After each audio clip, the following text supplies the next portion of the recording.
이직의 가장 큰 목적, 단연코 연봉 협상입니다. 그 중에 월 1,000만 원 인상이 된다라고 하면 생각만 해도 날아갈 것 같죠? 저는 200번 가까운 연봉 협상을 진행하면서 수십 건의 사례들을 보았어요. 3천부터 3억까지, 주니어부터 CTO, CSO 임원들까지, 그리고 변호사 회계사분들까지요. 그렇다라고 하면 연봉이 1,000만 원 오르신 분들은 어떤 특징이 있을까요? 그리고 그분들은 어떤 커리어를 걷고 계시고 어떤 명함이 있을까요? 먼저 주니어의 경우에는 저평가로 말씀드릴 수 있을 것 같아요. 기존에 재직했던 회사, 그리고 산업, 직무가 본인이 갖고 있던 성과라던가 기존 학력 대비에 조금 낮았던 것으로 볼 수 있어요. 왜냐면 그분들이 이직을 하면서 비로소 이제 다른 산업군, 다른 직무, 좀 더 규모가 있는 회사로 들어가게 되면서 거기에 연봉 테이블에 따라서 이제 연봉이 인상이 된 부분이거든요. 그래서 뭔가 막연한, 뭔가 탁월한 성과가 있다라기보다는 기존의 그 본인의 가치에 비해서 저평가를 받고 있다라는 느낌을 많이 받았습니다. 반면 시니어의 경우에는 두 가지 특징이 있었어요. 하나는 기존에 재직했던 기업 규모 대비 이제 이직하실 때 기업 규모를 키우거나, 예를 들면 중견기업에서 재직을 하다가 대기업에 니즈가 생겨서 대기업으로 이직을 하셨거나 하시는 경우고요. 두 번째로는 그 연봉 상승분을 받아줄 수 있는 회사 기회들이 많이 있었어요. 예를 들면 글로벌 기업이 우리나라에 신규 진출을 했다. 그래서 어떤 대기업에 능력 있는, 역량 있는 인원을 뽑는다. 또는 어떤 글로벌 IT 기업이 우리나라에 법인을 세운다. 신규 인원을 뽑는다. 그런 경우에는 기존 안정적인 직장 대비 상당히 도전적인 환경으로 가시게 되는 거죠. 기업 규모에서도, 업무 롤에서도요. 그렇기 때문에 상당히 드라마틱한 연봉 인상을 보이게 됩니다. 제 케이스로는 최대 4천만 원 인상까지 있으셨어요. 40% 이상 인상되시고요. 시니어 같은 경우에는 특징을 보면 이분들은 굳이 이직할 이유가 없으신 분들이 대부분이셨어요. 지금 회사에서도 너무나도 좋은 고가를 받고 있고, 또한 이미 팀장에 재직하고 계시거나 회사에서 유학이나 MBA까지 보내주신 경우도 있었고요. 그럼에도 불구하고 본인이 좀 더 도전적인 자리로 나아가고자 할 때 연봉 인상이 있었던 것을 보게 되었습니다. 결국 높은 연봉을 결정하는 것은 지원자의 상황과 성과도 있을 수 있겠지만, 그보다는 회사의 상황과 니즈가 좀 더 크게 작용하는 것으로 판단이 돼요. 일례로 앞서 시니어의 경우에는 상당히 도전적인 자리, 그러니까 새로운 팀장이라던가 새로운 책임을 요하는 자리에 부르는 경우에 응당 높은 값을 지불할 수밖에 없는 케이스였고요. 그리고 주니어의 경우에도 같은 업무를 하더라도 결국 이 주니어가 그 다음에 나아가는 회사의 규모에 따라서 그 연봉의 테이블이 바뀌는 것을 볼 수 있습니다.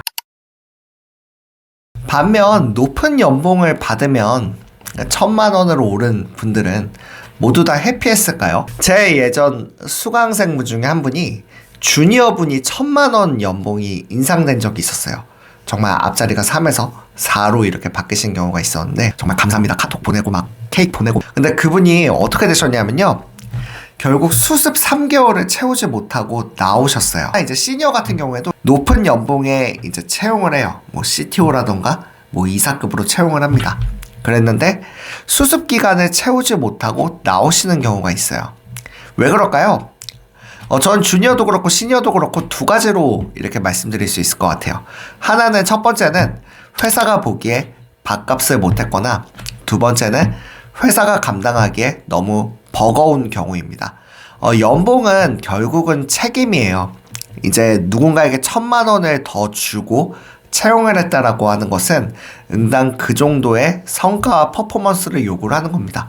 근데 기존 연봉 대비 1,000만 원을 더 주고 인력을 뽑았는데 그에 맞는 성과를 내지 못해요. 그렇다라고 하면 수습 기간 동안 이분의 입지는 흔들릴 수밖에 없겠죠. 반대로 회사에서 본인의 지금의 상황에 맞지 않게 높은 연봉의 분을 뽑았어요. 근데 이분이 우리가 되게 좋은 분 모셔왔다라고 생각했는데 우리 회사와 맞지 않다. 그렇다라고 하면 이렇게 내보내는 경우들도 있습니다. 연봉 1,000만 원이라는 걸 너무나 쉽게 얘기하지만 실제로 통상적인 연봉 인상률은 올해 기준으로 8.5%라고 합니다.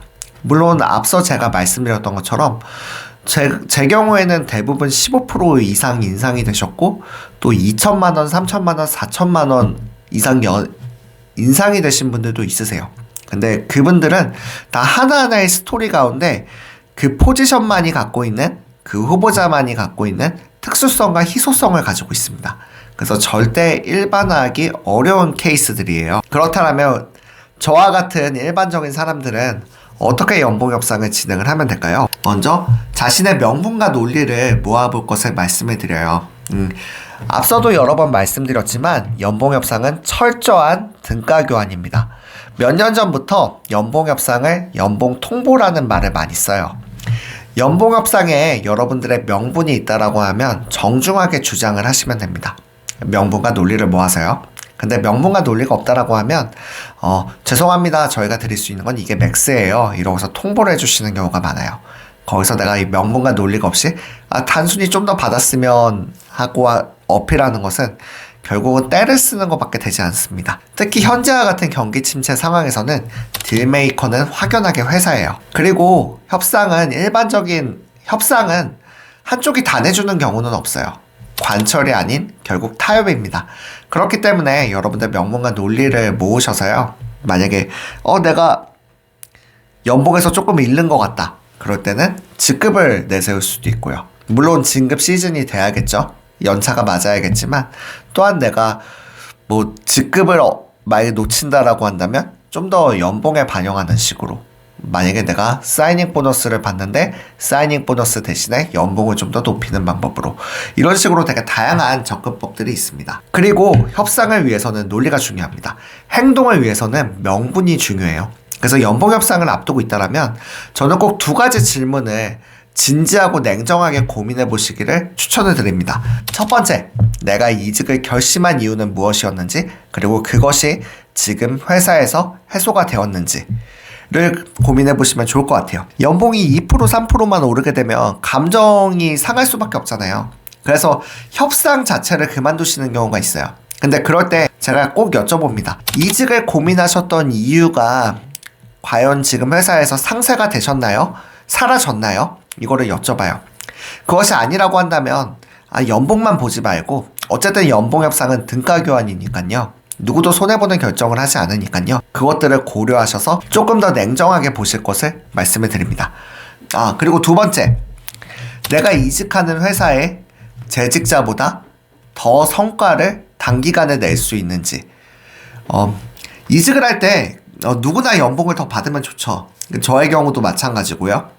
근데 내가 과연 이 회사에 처음 입사를 해서 과연 내 옆에 기존 앉아있는 동료들보다 단시간에 성과를 낼 수 있을까요? 내가 익숙한 직무고 내가 잘하는 업무여도요.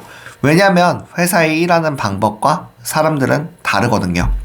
그래서 냉정하게 이것들을 보시고요. 그리고 우리가 메시나 호날두, 르브론 제임스가 아닌 경우에 우리가 챔피언스 리그에 트로피를 들거나 NBA 파이널을 우승할 수 있는 그런 성과나 역량이 나한테 없다라고 하면 냉정하지만 우리에게 협상력은 남들과 크게 다르지 않습니다.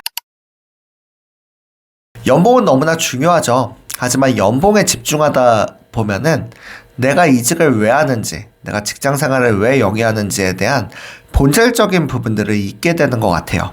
네. 그래서 여러분들이 꼭 연봉을 챙기는 것도 너무나 중요하지만 그 전에 여러분들의 명분, 동기, 내가 왜 이 회사에 지원을 했고 내가 왜 지금 회사에서 나오려고 하는지 이 부분들을 좀 더 면밀하게 살펴보시기를 말씀을 드립니다. 자, 여러분 올해는 이직합시다. 여러분 분명 잘 되실 거예요. 이직의 정석 정구철입니다. 감사합니다.